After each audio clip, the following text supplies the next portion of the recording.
রামপুরহাটে সপ্তম শ্রেণীর ছাত্রী খুনে যেভাবে উত্তাল হয়ে ওঠে রামপুরহাট, গ্রামবাসীদের একাংশ তারা বিক্ষোভ দেখায়, থানা ঘেরাও করে রাখে, রাস্তা অবরোধ করে, তার আজ এসে পড়ে কলকাতাতেও।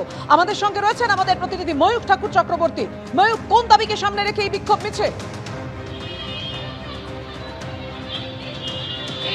দেখো, এই মুহূর্তে আমরা হাজরা মোড়ে রয়েছি এবং যে ছবি আমরা দেখাবো, এআইডিএসওর যারা কর্মী সমর্থক তারা এখান থেকে ভবানীপুর থানার দিকে গেলেন এবং সেখান থেকে ফের ইউটার্ন করে এখন হাজরা মোড়ের সামনে রয়েছেন। হাজরা মোড় কলকাতার অত্যন্ত গুরুত্বপূর্ণ একটা পয়েন্ট। আমরা জানো যে এখানেই মুখ্যমন্ত্রী মমতা বন্দ্যোপাধ্যায়ের বাড়ি, কালীঘাটে সেই রাস্তাও রয়েছে, একটা সেন্সিটিভ জোন।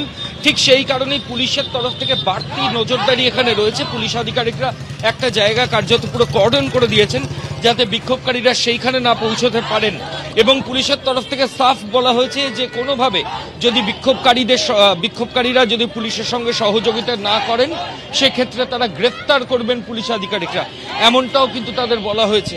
এই মুহূর্তে আমরা যে ছবি দেখাচ্ছি, হাজরা মোড় কার্যত অবরুদ্ধ। এসইউসিআই ডিএসওর যারা এআইডিএসওর যারা সদস্য তারা কিন্তু এখানে রীতিমতো অবরোধ করে বিক্ষোভ দেখাচ্ছেন। একদম হাজরা মোড়ের ছবি আমরা দেখাচ্ছি। অন্যদিকে ভবানীপুর থানা থেকে পুলিশ বাহিনী তারাও ইতিমধ্যে চলে এসেছেন।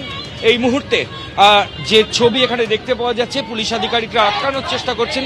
কালীঘাট থানা, ভবানীপুর থানা, দুটো থানার পুলিশ অফিসিয়ালসরা রয়েছেন।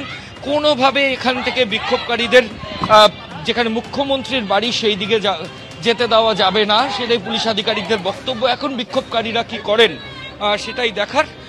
এই মুহূর্তে ছবি আমরা দেখতে পাচ্ছি, এআইডিএসওর প্রতিবাদ মিছিল চলছে, একদম সেই ছবি। এই রামপুরহাট আজকে সকাল থেকে উত্তাল হয়ে ওঠে সপ্তম শ্রেণীর ছাত্রীকে খুনের ঘটনায়। স্কুলের প্রধান শিক্ষককে মারধর করে গ্রামবাসীদের একাংশ।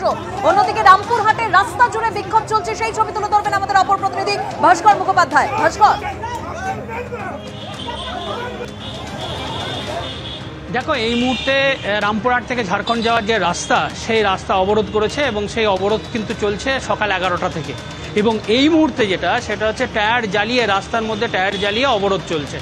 গ্রামবাসীদের বক্তব্য হচ্ছে যে এই ছাত্রী খুনের ঘটনায় মূল অভিযুক্ত যে শিক্ষক, তাকে কঠোর শাস্তি দিতে হবে।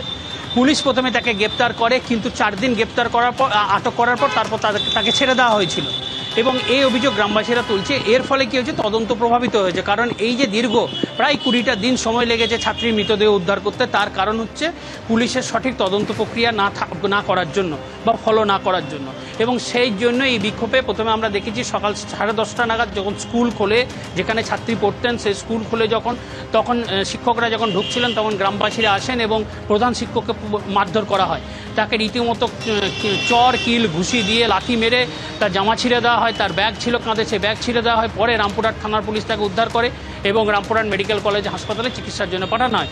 অন্যান্য শিক্ষকদেরও আটকে রাখা হয়েছিল, কিন্তু পরে তাদেরকে পুলিশ উদ্ধার করে।